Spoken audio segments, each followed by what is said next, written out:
single day, I'm gonna make something great. That's my way. Every single day, I'm gonna make something great. That's my way.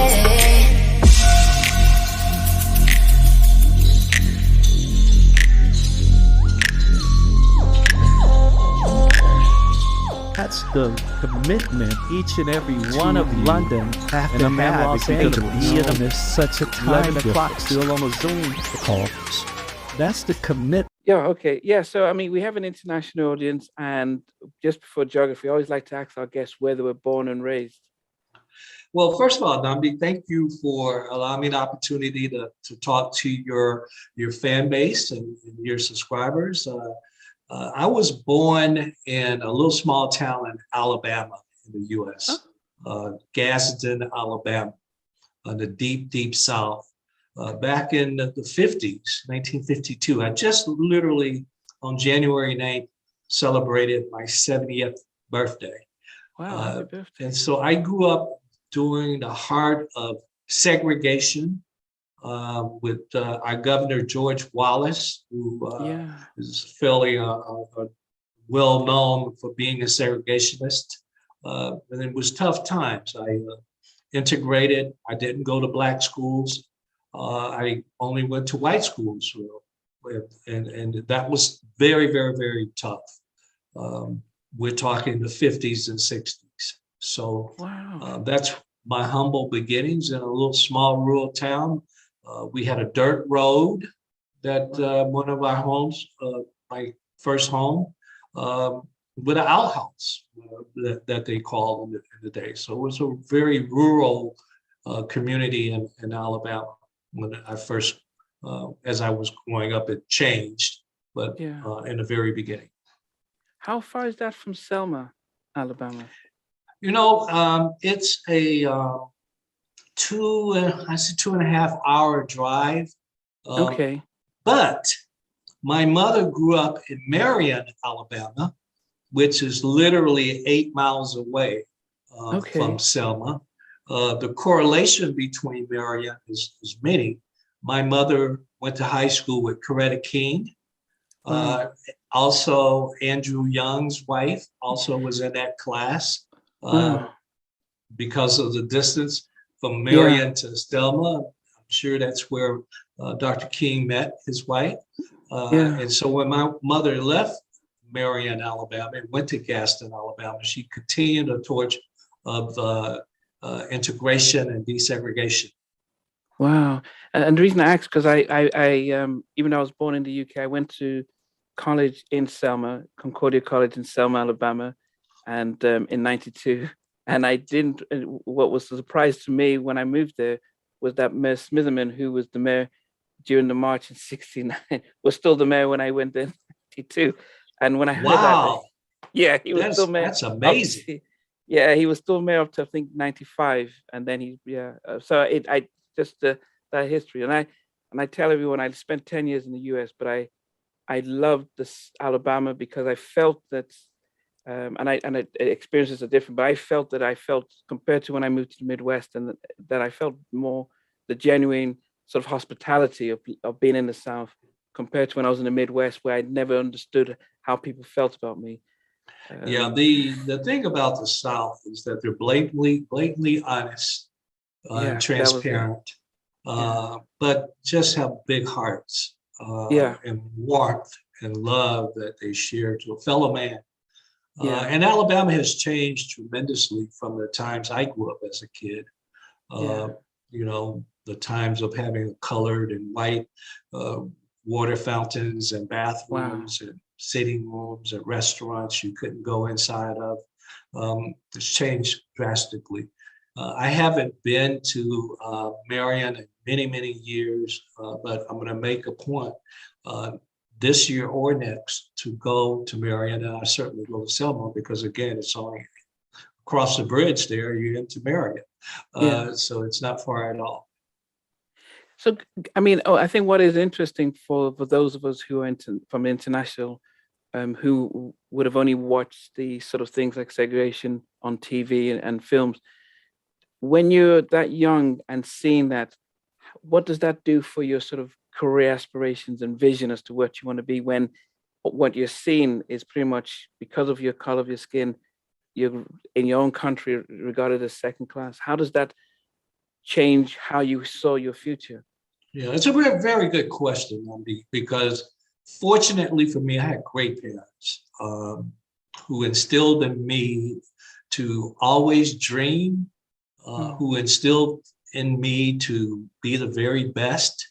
And that experience of being the only Black in some cases, or one of the few Blacks in school, actually was very challenging. A lot of battle scars around that. Had to go to therapy actually for the trauma of that for many years. But it also gave me a sense of I could accomplish regardless of the circumstances. If I worked hard and built relationships, it also allowed me to understand a culture. Because I think when we look at race, and especially in America, but all over the world, culturally, we're different. And how we approach problem solving, how we approach family, how we approach music, culturally is different. And I got a sense of white culture by going to these schools that actually became a benefit to me later on in corporate America and as an entrepreneur, of understanding white culture, because that's mainly who I interface more with. And since then, I'm making a point to understand Asian culture, to understand African culture, although that there's so many different tribes of Africa. Makes it somewhat difficult sometimes, but a general sense. But that really instilled that confidence, that understanding of culture, understanding of self, by being in those situations. And they were tough. I've been beaten, I've been spit on, I've been electric prodded in demonstrations. And many other people that you would never know the names of. That put in some serious sacrifices so that you and I could have this opportunity to have this conversation today. Yeah, as I said, many of us would not understand it. And I think the one thing I realized when I moved to the States is that some of the kids that I went to college with, they had the stories of their parents and their grandparents still fresh. So it meant that they had a very different outlook to society than I did. Because even though I was born in the UK, but I knew my heritage back in Nigeria and my grandparents. And so I went with a sense of identity. And I noticed in college, some of my classmates would say, you know what, we're not going to make it because the segregation and all the stuff is hidden and still there. And I couldn't see the same thing, but I was able to, as later on, become more empathetic to understand that if my dad was telling me all these stories and my grandparents, I might still think it's so live and fresh. But then I do wonder then, how do you remain focused, to finish school and then even think about college in the midst of how things had been? Well, two things. One thing that you said that really resonated to me is your friend saying that you're not going to make it because. And a lot of us, and a lot of people that's watching right now, be mindful that if you believe that you're not going to make it because, and we can fill in the blank because I'm Black, because I'm poor, whatever the because is, there's probably a significant chance that you're not going to make it. The brain is very, very powerful. And if you program it that you're not going to make it, it would give you information out that you're not going to make. So it really starts with believing in oneself and understanding what is the passion. That's the key word for me, that fuels us. that Yeah. allows us to have those work ethics because we love what we're doing in a very strong, powerful way. So it's finding out that passion. And for me, I became a basketball star. And so, when I was at junior high school, with 6 black kids, and it was about 1,000 white kids. And the basketball coach, because I was tall, and black, just assumed he can play basketball. Well, I couldn't play basketball. I was the kid. Nnamdi, that was the last picked on the team always. I was not coordinated. I was so skinny. I was so skinny. And so I was the last to make the team. But I continued to work at it. And then I began to really enjoy and love it. So sometimes when we're exposed to something new, we might find out that we really love it. And then I began to work harder and got older and more coordinated and continued to work harder and became a basketball star by the time I was a senior in high school and had many scholarships to college. Wow. And actually went to the University of Tennessee, where again, I played another role of integrating the University of Tennessee, the Chattanooga branch. So that's how I got to college, was having these scholarships. My parents were poor. They would not have had the finances to pay for me to go to college, but I was fortunate to have many, many opportunities to go to college and took advantage of that. Wow. So during that time then, and I think partly just getting a sense of music that was around, what kind of music were you listening to and sort of inspired by? Well, my dad was about 6'4" and he weighed about 400 pounds. He was wow. and very little fat, just real muscle. You would think he couldn't dance, but he was an amazing dancer. Wow. And so, as in most Black families in the South, on Sundays, we had Sunday dinner. And after dinner, my mom and dad would go into the living room, which was forbidden for us kids. They had plastic on the plastic on the sofas, and no way would you able to go in the living room. And also in the dining room, near the dining room table, they had a record player. And my dad, he loves blues. He loved it. Wow. He loved R&B. And he would ask me to put on the music while he danced.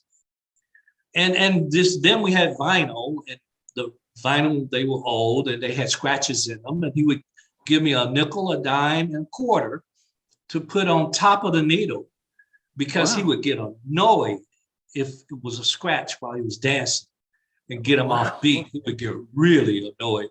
So in that process, it allowed me to begin to understand playlists and to understand the mood of my dad. Was he happy today? Was he down? To the kind of, and at a certain point, he trusted me just to play the music. And so I began to play all sorts of music. He loved jazz, he loved gospel, he loved R&B. He actually loved country. And a lot of people back in those days, Blacks in the South, loved country music as well. But when I look back, I was a DJ, and I had my own playlist. Oh my goodness. But when you got to college, so if you're thinking about in the college times, did you then, when you were a little bit more independent, what music then did you start to listen to? When I got to college, there was 2 genres that I listened to. I listened to jazz, and I listened to R&B, and rap music just came into the fray, and so it was just starting up. But a lot of jazz, a lot of R&B, and we had so many great artists in R&B back then, and so many great groups, OJ's, Earth, Wind and Fire, I can go on and on, Four Tops and all the girl groups. And it was so much quality music back then. And a friend of mine is a fraternity brother. He was a general manager of a college radio station and used to hang out there. And we used to sit back and say one day, he would say, I'm going to put together the greatest girl group ever. And I'll say, no, man, I'm going to put together the greatest girl group ever. What are you talking about? So he went on, seriously, that's why I say the brain is so powerful. This is in 1973. We're talking about, we're going to put together the greatest girl groups ever. He went on to found and put together En Vogue, and I went on to find and put together Destiny's Child. Oh. David Lombard. David Lombard is his name. Wow. But why girl groups at that time then? Because apart from the Supremes but were there not many girl groups that you thought about girl groups? The groups in general were the norm back then. You had so many girl groups and so many Patti LaBelle, the LaBelles. I mean, you could go on and on. And we used to play even with the kids. We used to play games of who can name the most groups. And even now, I mean, about a year ago, I played that game. Who can name? It was about 40 guy bands and about boy bands and about 27 girl groups. I mean, it's like lots and lots of them. Wow. In the 70s. 70s, I think, for me, was the best era of music in America. Okay. More so than the Motown times of the 60s? Yes. The Motown spilled over into the 70s. So they were part of the 70s. But you had all of these other really major bands, and dance music was coming into the fray as well. And it was just plentiful. Any given evening, I went to school at the University of Tennessee, but then I transferred my junior year and went to Fisk in Nashville, Tennessee. And that's Music City is the tagline for Nashville. Any night in Nashville, you can go to 10, 15, 20 bars, restaurants with live music. Probably more than that any given night if you had the time. Music has always been a mainstay in my life. I've always had significant love for music. But then when you you go to Fix, what were you thinking that you wanted to do after college? I always knew, even when I was a kid. As a kid, my parents, although they had daytime jobs, my mom was a colored maid. My mom made $3 a day as a colored maid. My dad was a truck driver. He made $30 a week. But he convinced the people he worked for to use the truck and would tear down little houses and sell all of the materials, the wood and the copper. My mother, as a colored maid, was get the white woman she worked for to give her all the hand-me-down clothes, ask her neighbors. And then on the weekend, my mother would make these beautiful quilts with two of her best friends. But they always instilled that my grandfather was an entrepreneur. My parents were entrepreneurs. Entrepreneurship has been a part of our family heritage. And so they always instilled in me entrepreneurship. So when you were in college, then in your mind, you were thinking, okay, I'm not going to go to get a 9-to-5. You were still thinking about the girl group, or was that a vision that you were seeing and you were aiming towards? In college, we used to sit and think about it. After college, then I knew that I wanted to be a businessman and entrepreneurship. My undergraduate degree was in business administration and economics. So I took the role and the route of sales and marketing. And then, as you know, I'm a college professor. Most people aren't aware that there's two terms. There's entrepreneurship and there's intrapreneurship. Intrapreneurship is when you run an organization, you work inside of an organization, but you run your department of your territory. You run it as if you own it. It's a headset that comes with entrepreneurship and entrepreneurship. It's a way you think about things, and you take ownership of it as if it's yours. And so I went into sales and marketing and did corporate America for 20 years and was extremely successful at it, and took a lot of skills. And I always say that my first job in corporate America was with Xerox Corporation in the 70s and 80s, when they were like the top corporation to work in, especially for Blacks. Wow. But the skills that I learned, I always say skills are transferable. I transferred those skills when I was in the beauty business, when I was in the apparel business with House of Darion and Darion, when I was in the music business, and now I'm in the film and TV business. I transferred those skills. Now I have to understand the culture of the organization, because every organization has its own culture, their definitions, the way people dress, the way people speak. And it's important that we learn the culture as also, but it's also important that we get the knowledge, because the knowledge is power. So you had no idea this interview, because you thought I was just Beyonce dad. No. You know, most people do that. Yeah, and I think one of the things that sets me apart is that I focus on the journey of the who I'm. Even if you were part of, say, Jodeci's stuff, I don't focus on the music as much as the journey, because that's the parts that we never get to hear and that we can actually learn from. Because what I wanted to find out was the experience you had in the Deep South with the segregation, and you're now working in corporate America. Others might start to, if they had any disagreements, they could start to see the same colored lines in their work.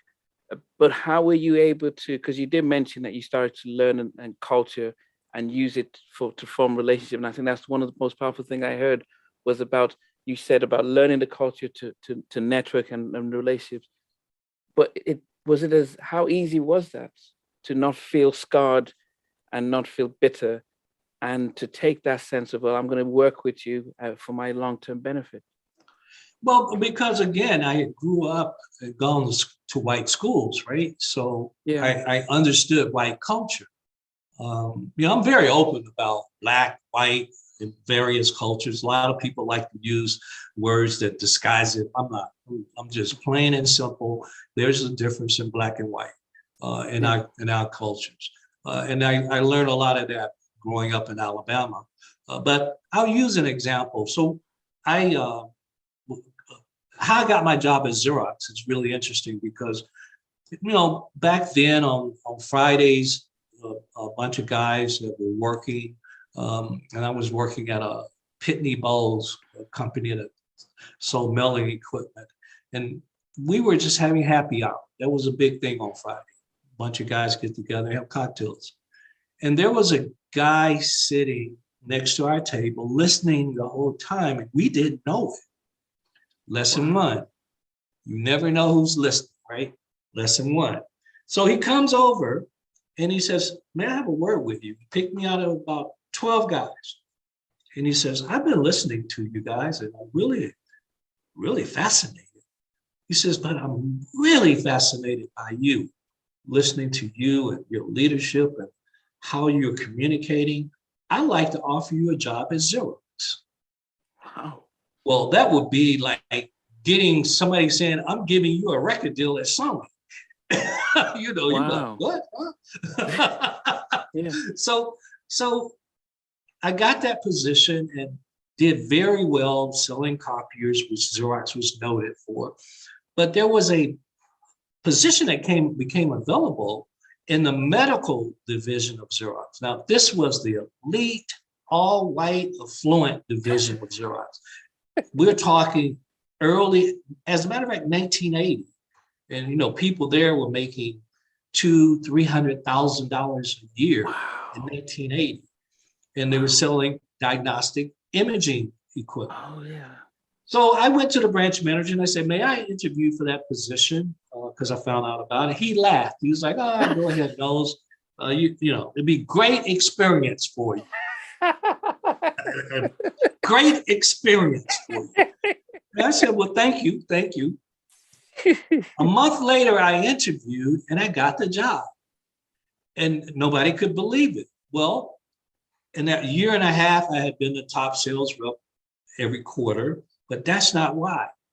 Everyone else that interviewed went in their interview talking about, well, I've been at Xerox 15 years. I've been at Xerox 20 years. What I did that was different, I went to the library for a month because the equipment that we sold was the leading modality for breast cancer detection called xeroradiography. And what I did that none other did, that of the candidates, I learned terminology, I learned the marketplace. So when I went in my interview, I wasn't talking about how great I was at Xerox, because I'd only been there for a year and a half. I talked about the marketplace and I talked about breast cancer. And that really impressed the manager. I mean, he hired me because of that. Wow. Yeah, you know, people talk about don't dress how you are, but dress for how you want to be, and that sense of the vision, and I think that's the one thing that people can use your trials, you know, as a battleground to learn how to overcome, as opposed to saying, well, I'll never get it, so there's no point. Because when your manager said that, go for the experience. Is that what then said, well, let me do this? Or was that something that even if he had said you can do it, you'd still would have gone to the library, still would have done the studying? You know, you can have vision all day long and you can have goals and dreams. If you don't put in the work, it's called a hobby. You know, a lot of people want to get in the music industry, but they don't want to learn. And they fail. 99% of people that try to get in the music industry, as you know, fail at because they don't want to put the work in. You know, if I told your listeners right now to go to Point Blank Music School, which is a London school, but there's one in Los Angeles, but I teach it online. If I said to your listeners right now, less than 1% of 1% would actually end up applying because they don't want to put the work in. And that's the number one reason for failure. People don't want to learn. They don't want to grow. They don't want to put the work in. So I believe that you have to have passion first, and then you have to have a vision. But with passion come work ethics. You know, when you find someone who's passionate about something, they work hard at it because they love it. It's not work. What coexists with passion is work ethics. So that, and if I had said when my manager said, you're not going to get it, it'd be great experience, I didn't allow my brain to say that. Yeah. I let him say it, but that brushed right off of me. I don't think that way. I don't think I can't. I don't focus on what I can't do. I focus on what I can do. And if I'm going to do it, I want to do it at an exceptional level. And I tell everyone the first day of class, if you want to just be good at it, don't come back.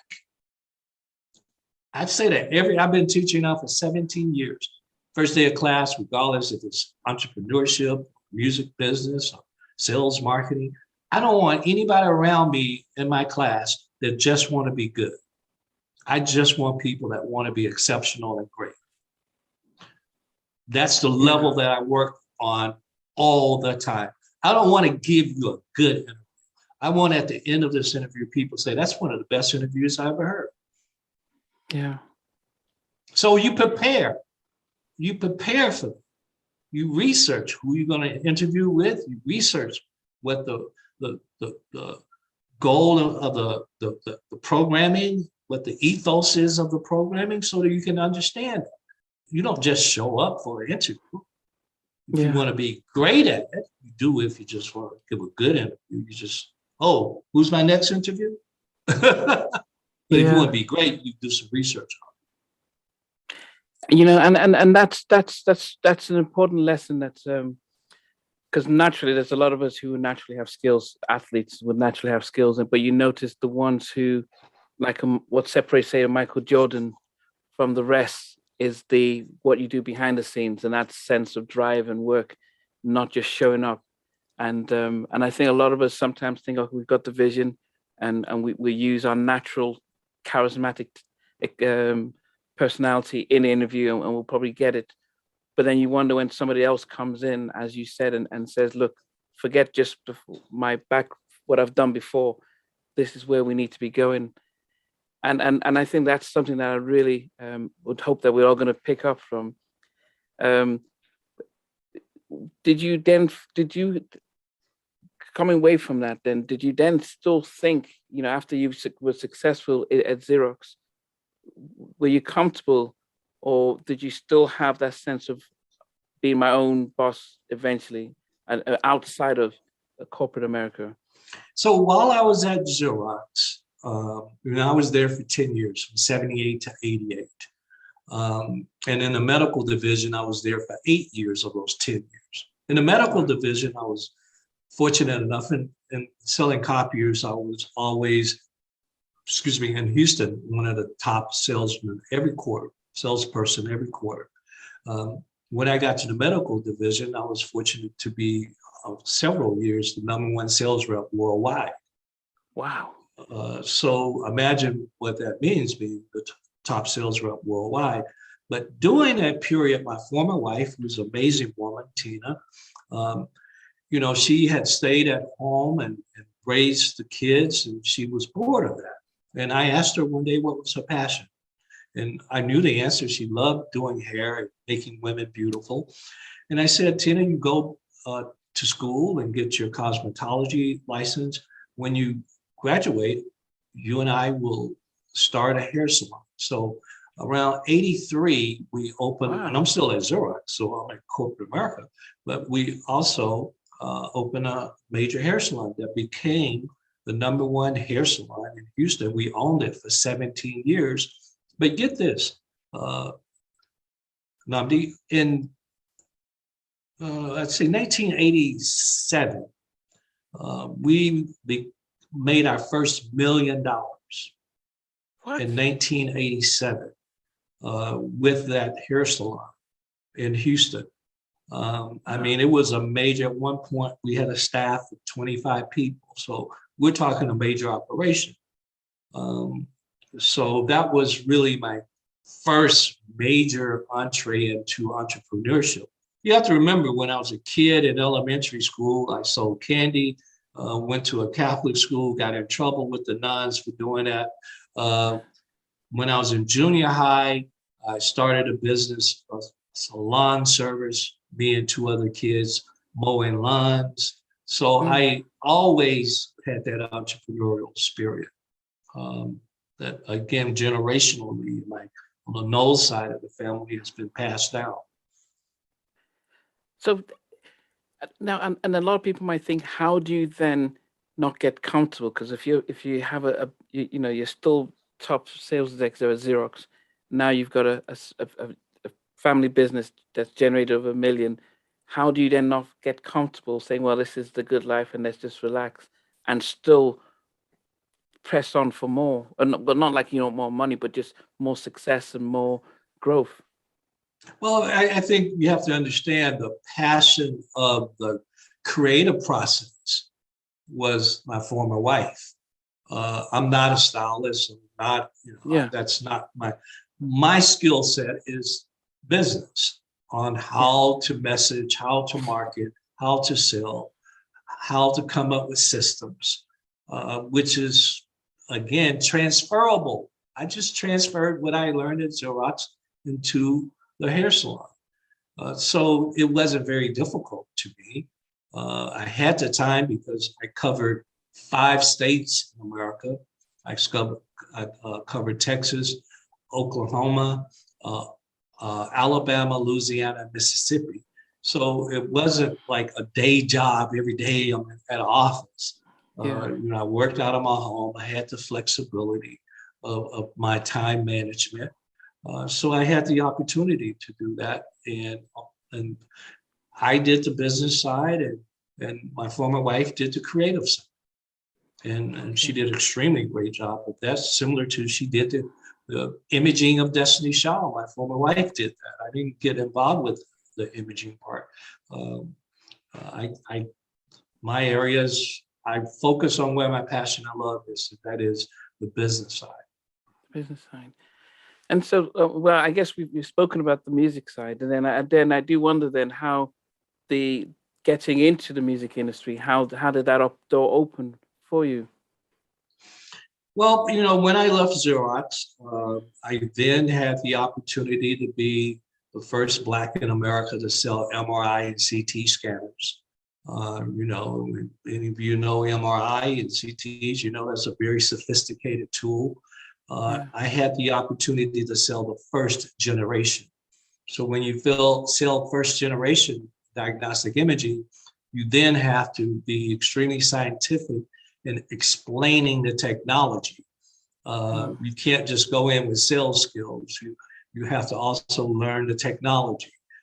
So I had to work extremely hard. That wasn't a skill set that I just instantly had. I had to work hard on learning the technology and being able to message and explain it. And then I left, because once you're successful in the medical, in most places, you get all of these companies coming after you that want you to work there. And so then I went to Johnson & Johnson. I was with Philips Medical Systems, based in Eindhoven. And then I went to Johnson & Johnson as a neurosurgical specialist. And then this thing called managed care happened in America, where you had to look at the cost of procedure, the cost of medication, the cost of operating costs. And the neurosurgeon called me into his office and told me he couldn't use my instruments anymore because of the cost, and because he was mandated by the hospital to reduce his costs per procedure. I called my former wife and said I couldn't do this anymore. Now, what I'm about to say is important, because many of us in life will get to a defining moment when we say, I don't want to do this anymore. What's important for you to know is you don't just instantly jump ship. You transition. That moment, I knew I didn't want to do it anymore. But I knew I would transition into the music industry, not jump ship. And I picked the music industry because now you know my background. You understand why, when I had to transition and thought about what do Mathew Knowles want to do with his life now, that music would be a part of it. Although Beyonce was just beginning in music, but music had always been a foundation of my life. And so I transitioned, went back to college, took courses, music management, music production, publishing, went to every seminar in America that I could get to. Also to build relationships, which is critically important, especially in the music industry. Most people think that, I left to work with Beyonce. That's partly true, but not the majority true. The first artist that I signed and got a record deal was not Destiny's Child. There's a rapper named Lil O with MCA Records. If you know your history of music, you know MCA Records in the 90s was the number one urban record label to work for. They had Jodeci, they had Puffy, they had Mary J. Blige, they had Heavy D. New Edition, Jody Watley. New Edition. So to get it, that was my first record deal that I got for an artist. The second record deal I got was Destiny's Child with Sony. So people don't really know the history. And that's why I do these type of interviews, is if somebody, if you said, I want to talk about Destiny Child, I would have said, well, not interested. Look out for the documentary. That's what I would have said. But if I enjoy just bringing awareness to my life and the steps and decision making and the failures and successes. Yeah. I think one of the things that is really key that you mentioned was the getting the knowledge before you go in, because the going to the seminars, doing your research, going and getting upskilling yourself before moving into an industry like the music industry, where we have spoken to lots of artists from the 90s who have all had the same experience of giving contracts, signing away their publishing, and ending up broke without recognizing or knowing anything. And they'll always say, look, we came from the hood, we didn't know anything, and we were given this opportunity, and then we trusted the lawyers and everyone, but the money disappeared. But you said you transitioned, so it's like, well, let me upskill myself because I need to understand what I'm dealing with, especially with the publishing. Did you think that the more you knew about the business side and things, did you find that the industry were less hesitant to deal with you because they think, well, he knows a little too much from the outside, or how did you? No, it was just the opposite. It was actually just the opposite. There's a thing in the music industry that parents are just viewed in a different way. They're not viewed in a positive light for the most case. And I understand it because I ran a record label for years. And the thoughts are that parents get very, very emotional. And in many cases, that's correct. Many cases. One of my life lessons and one of the things that I teach in the classroom is he who gets emotional will make poor decisions. And so, when I got into the music industry, you had the Brandy mother, you had Usher's mother, you had Joe Jackson, you had parents, that had major artists. So there was a perception rather, of these parents as being not knowledgeable, being, again, emotional and troublemakers. And so that was what was thought. Many times I never even said I was Beyonce's father. I just said I was the manager of Destiny Child, so that perception wouldn't enter into someone's mind, but look at my performance. Now, in the music industry, there's something amazing that happens. Once you're successful, then everybody says you're a genius. And everybody wants to do the way you did. And so I went through that process, and then people began to say, wow, why didn't we do it that way? Because I went into the music industry where were record labels selling records. I went into it I'm in the branding and endorsement and sales business. I'm not in the record business because I want my artists to be way more than just music.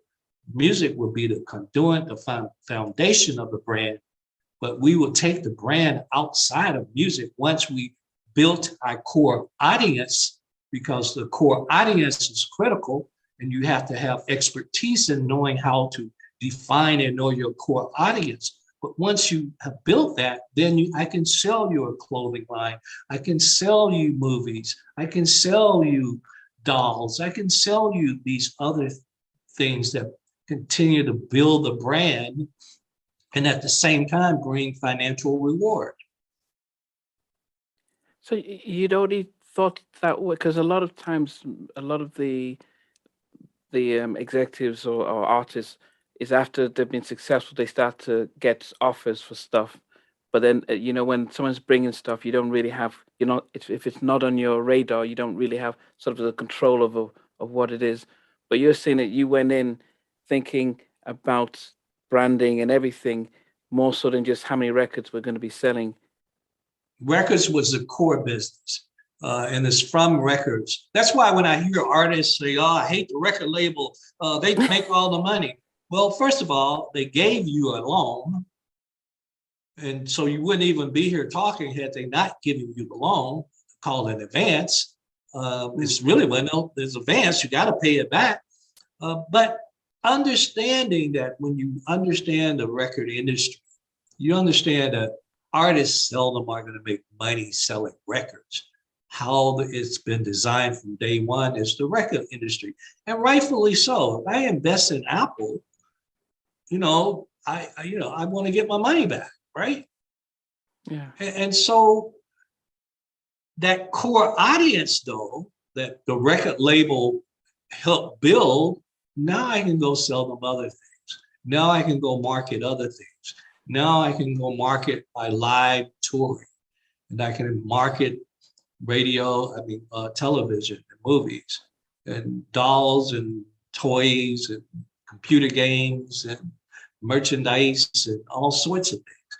But I understood that going into it because I came from corporate America. So I had a different headset. I remember, because I remember how I interviewed Don Robinson from In Vogue, but even Donnell Jones, and he says that he didn't think he ever made any money from the face, but he made all his money as because he was a writer and he owned almost 75% of his publishing and the touring, and it's almost as if most artists, unless they do the diamonds, get to sell 10 million plus albums, very rarely see the money, but they also assume that the labels were the bad people and their managers and stuff.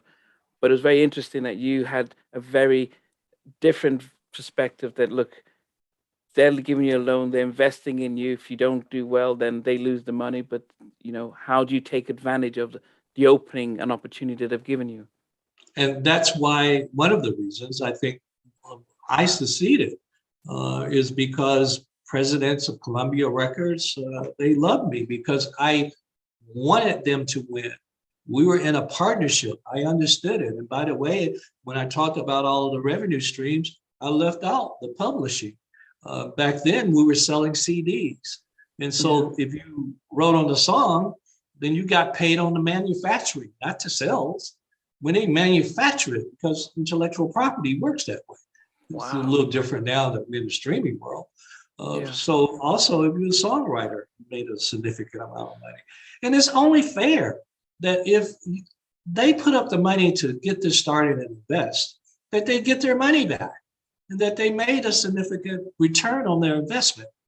That's how business works. And so when you see artists and managers that have this hate relationship, they don't understand it. Immediately they don't understand it, because they haven't gotten the knowledge to understand how this works. Knowing about the publishing side, did you then encourage the artists you had signed, Beyonce and the rest, to get into writing, because that is a revenue stream that is important to hold on to and to develop that side? What I encouraged, and again, transitional, I encouraged them on the first times they were in the studio to learn as much as they could. They weren't ready yet to write songs. Learn the process. Have your eyes and ears wide open to learn the process of songwriting. Because it shouldn't be, I'm doing this because I want to make money. It should be, you're going to hear over and over from me, knowledge is power. You do it because you understand the process. And that's what makes you great at it. So initially, on the first album, Destiny's Child didn't write any songs on the first album of Destiny's Child, but they learned the process. So on the second album, they wrote more. They learned the process. Now they're producing and in the studio, and they're now producers as well as songwriters, understanding the process, constantly growing, gathering and gaining more knowledge. That's what makes greatness. Yeah. The other part of it, though, is talent, you can't replace talent. That's, because learning like Michael Jackson, I always will remember that they said when he was 5 and 6, he'll be in, Barry Gordy said he'll just be in the studio watching and learning, and when everyone else is playing, he'll just be learning everything. So it was no surprise that he was both an excellent businessman, but also just how he took off with his career, and how you then, in a way, directed your first Destiny Child to sort of learn and follow and learn, and not just rely on just the fame. Was it a battle at all? Because I don't know, because when I have no, we're on this side, so I don't know. Was it easy for the artist to listen and understand what you were saying and actually take that knowledge on board? Well, it was an easier process because, Beyonce, Kelly lived with us. Okay. Solange wrote, most people aren't aware, Solange wrote a number of hit songs for Destiny Child and Beyonce. She's a prolific songwriter. But if you're living in a household where your dad, think about it, you're living in a household, your dad is the #1 sales rep in the world, and your mom makes $1 million with the top hair salon in the world, you're gonna learn a lot about business, right? So they had the opportunity that most artists don't have, and to grow up in a family that entrepreneurship, and so you learn just by being in the family and just listening as a kid at the dinner table, parents talking about their day and sharing the successes, but we also shared the failures. Because we always wanted our kids, and even when I teach and even when I speak, I also talk about the failures, because failures are always, and mistakes, are opportunities to grow, not a reason to quit, right? Why did you decide not to have, because back in the late mid-90s, we did have people like Mary J. Blige, Toni Braxton. So we had very successful female artists. Brandy, you mentioned earlier. Why did you decide to come up with a group instead of just having, Beyonce on her own and Solange and just having them as solo artists? Because I didn't start out managing Beyonce. Beyonce started out in a girls group called Girls Time. And she was in that group for 2 years before I even got involved. All I did is drop her off at practice and pick her up at practice. I'm the #1 sales rep at Xerox. I'm not thinking about a girl group. I'm thinking about my next deal.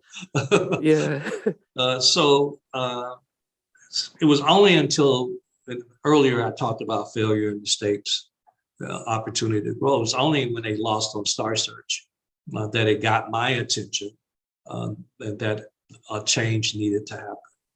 And then I transitioned, went back to school and stuff. And at the same time, what was happening for me personally was managed care in the medical field.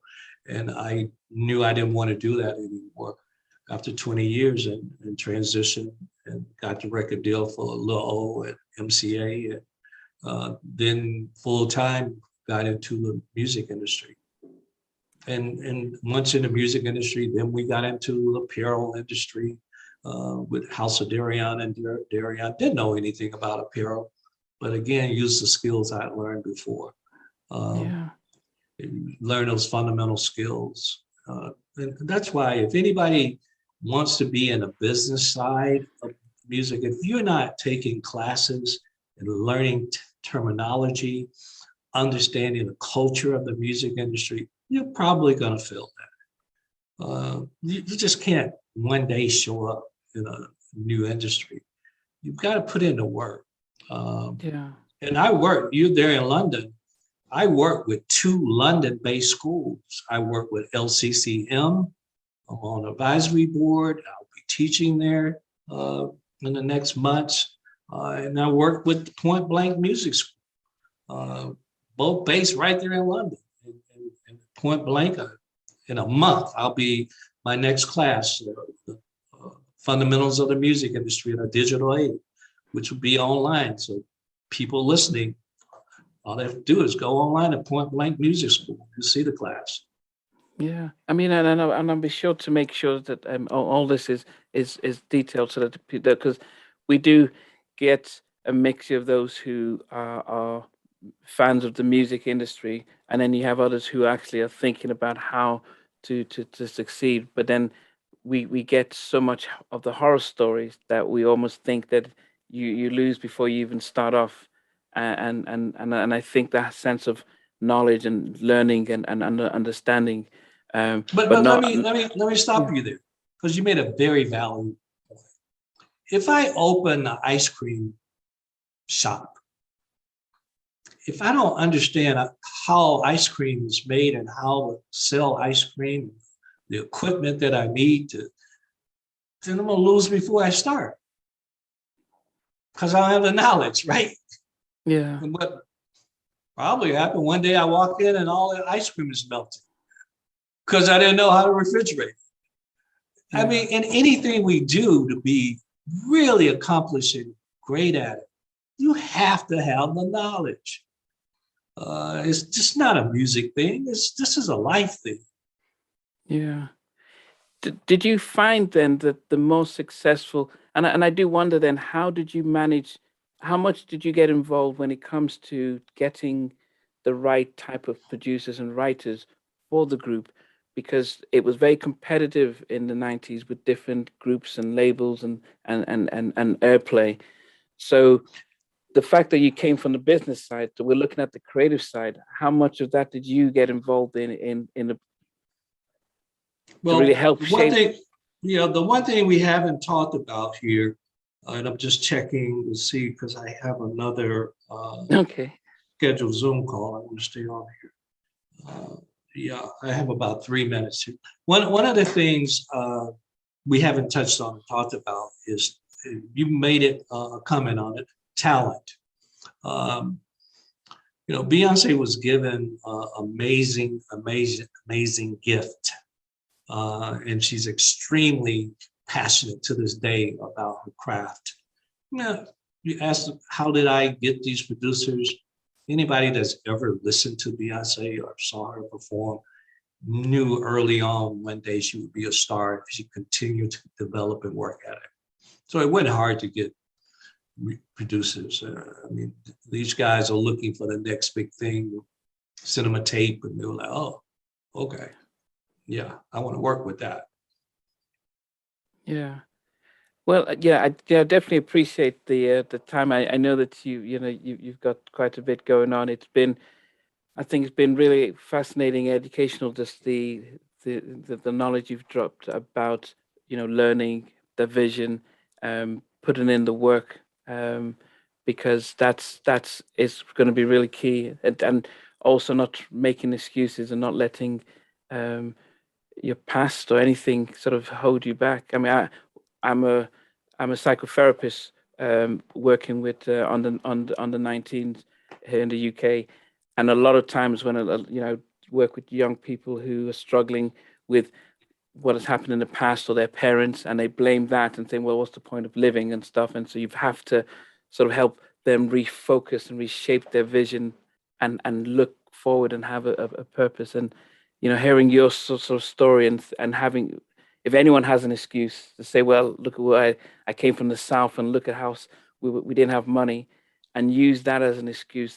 But you didn't. You used that almost as fuel to say, what, there's nothing that I can't accomplish. And people would say, well, what's the evidence he did that? Not only your success, but when you look at the success of your children and your family, it's also evidence that if you just continue to breathe that's something, positivity and hard work and ethic, that's something that can really take us to that next step. So I really appreciate I thank you for working. I thank you for working the work that you do. It's important work. I know we always talk about health and wellness, but we always have a reluctance, and hopefully that's changing. I'm seeing it change to talk about mental health and the importance of mental health. And we all, including myself, have struggles. I've spent 10 years going to therapists to talk about the traumas that I had in my childhood that affected me in my adult years. But getting a grasp and understanding that, again, I would say it over and over, knowledge is power. And getting that knowledge of understanding the triggers and the challenges of life. So I thank you for what you do, sir. Oh, thank you. Thank you. And in fact, I just remembered that you mentioned therapy. And I know that's something as men, especially Black men, that's something that we sort of run away from and think, now I'll talk to my guy or talk to the pastor and not seek professional help. So I just hope that's an awareness that we can continue to spread, especially for Black men, to talk. Well, thank you. My assistant is calling me as we speak. Yeah, I do. Yeah. And for those that want to find out more about what I'm doing or book me to speak at an engagement, which I enjoy doing, just simply go to my name, MathewKnowles.com.